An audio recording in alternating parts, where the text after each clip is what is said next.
If you are in Moore, I would go ahead and get underground right now. On May 20th, 2013, an F5 tornado ripped through Moore, Oklahoma, leaving a path of devastation a half-mile wide through the Oklahoma City suburb.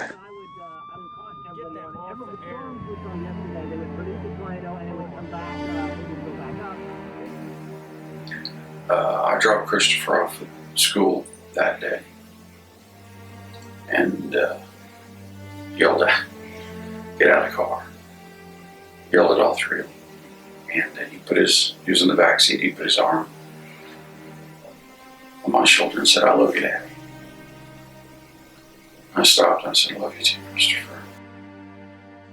7 children were killed when the massive tornado ground Plaza Towers Elementary School into a pile of rubble.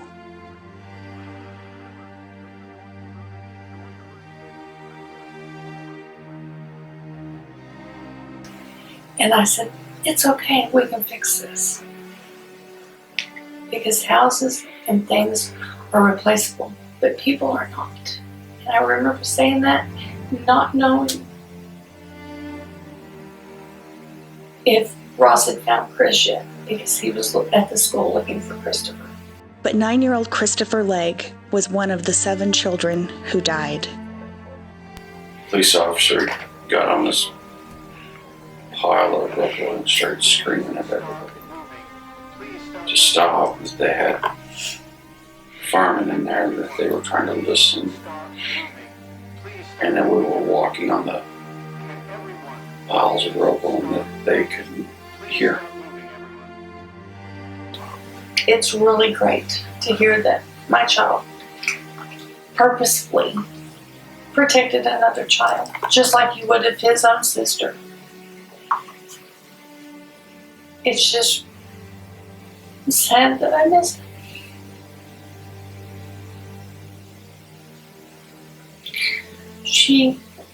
The child that he protected that day, wanted to tell me, the last thing he said was, "If my mom was here, she'd tell you everything's going to be okay."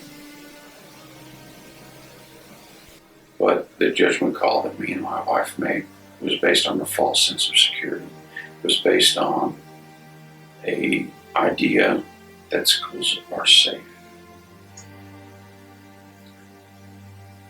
And that second false idea was that I had time.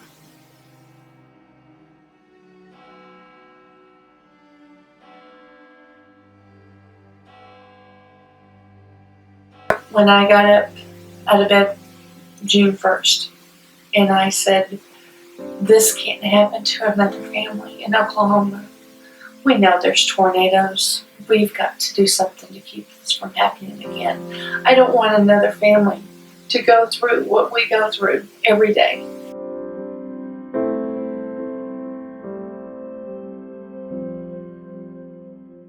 I met Mr.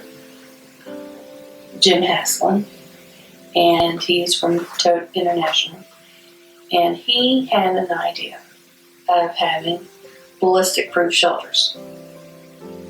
And I said, "You got to be kidding. There's no way." And he says, "Yes, and these shelters would even go in the classroom." I said, "Oh, no, there's no way. This is just too perfect."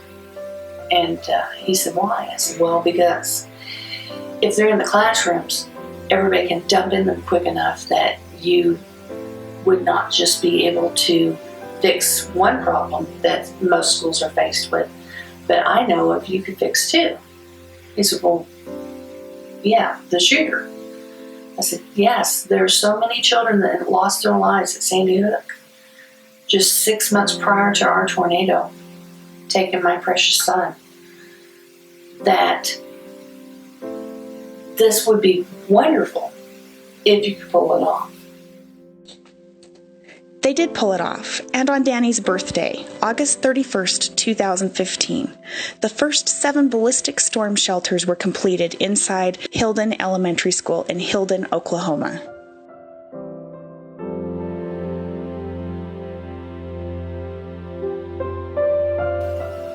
I guess the most secure feeling I have is knowing that I will not have to be that superintendent or school administrator that has to phone any parent in the future at Hilton Public Schools and let them know that their child did not or is not going to make it home. I think the true benefit of having these structures within the classroom is the time that it takes to get into that structure. They are in the classroom, they're accessible, they're immediate, as opposed to one of your superstructures that may be centrally located within a campus or for an entire campus. And you're talking minutes that it would take to get students into that facility. And then in order for your elementary, your youngest students to get to that facility is going to take even longer because they don't understand the relevance of the situation. So having these in the classroom, the sense of security that it should give administrators, teachers, parents is unbelievable. They need to feel safe in the school where they can learn, make friends, be a child, and not worry about the building collapsing on them.